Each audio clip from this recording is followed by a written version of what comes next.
Hi viewers, வாங்க சாப்பிடலாம். இன்னைக்கு என்ன சமையல்னு பார்க்கலாம்.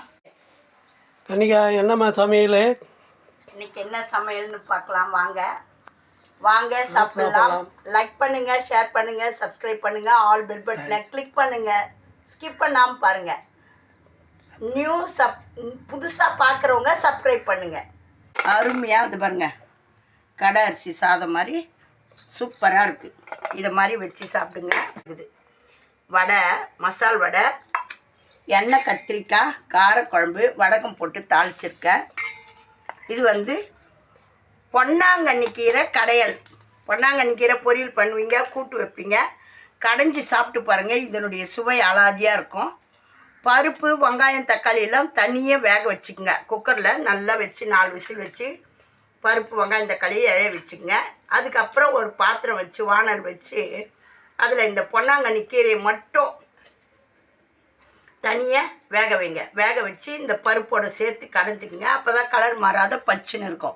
தேவையான அளவு உப்பு சேர்த்துக்கின்னு எண்ணெய், கடுகு, காஞ்ச மிளகா ஒன்று கிள்ளி போட்டு ஒரு வெங்காயம் போட்டு தாளிச்சிக்கங்க. நம்ம பருப்பு போட்டு கடையலாம், பைத்தம்பருப்பு போட்டு கடையலாம், எந்த பருப்பு போட்டு கடைஞ்சாலும் நல்லாயிருக்கும். இது வடகம் போட்டு தாளிச்சிருக்கேன். வடகம் எப்படி செய்கிறதுன்னு ஏற்கனவே நிறைய முறை வீடியோ போட்டிருக்கேன். எண்ணெய் கத்திரிக்காய் காரக்குழம்புக்கு வெங்காயம், தக்காளி, கத்திரிக்காய் நல்லா எண்ணெயில் வதக்கிடுங்க.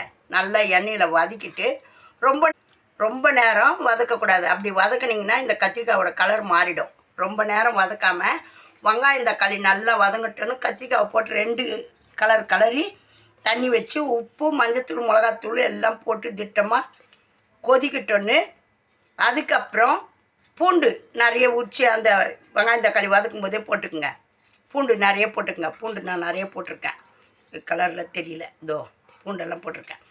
போட்டு குழம்பு தாளித்து ஊற்றி கத்திரிக்காயெல்லாம் நல்லா வேகட்டோன்னு கத்திரிக்காயெல்லாம் வதக்கினோடனே உப்பு, மஞ்சத்தூள், மிளகாத்தூள் எல்லாம் போட்டு புளி திட்டமாக கரைச்சி ஊற்றி நல்லா கொஞ்சம் தண்ணி நீட்டாக வச்சு நல்லா கொதிக்க வைங்க. கத்திரிக்காய் வெந்து சுண்ண உடனே எண்ணெய் ஊற்றி வடகம் இருந்தால் வடகம் போட்டு தாளிங்க.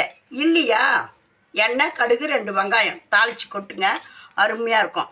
வடகம் இல்லைன்றவங்க முதல்லையே எண்ணெய், வெங்காயம், தக்காளி, கடுகு, முதல்லையே எண்ணெய், கடுகு, ஜீரகம், வெந்தயம் போட்டு அதுக்கப்புறம் வெங்காயம், தக்காளி போட்டு வதக்கி தாளிக்கலாம்.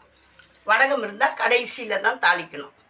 லைக் பண்ணுங்கள், ஷேர் பண்ணுங்கள், சப்ஸ்கிரைப் பண்ணுங்கள், ஆல் பெல் பட்டனை கிளிக் பண்ணுங்கள், ஸ்கிப் பண்ணாமல் பாருங்கள்.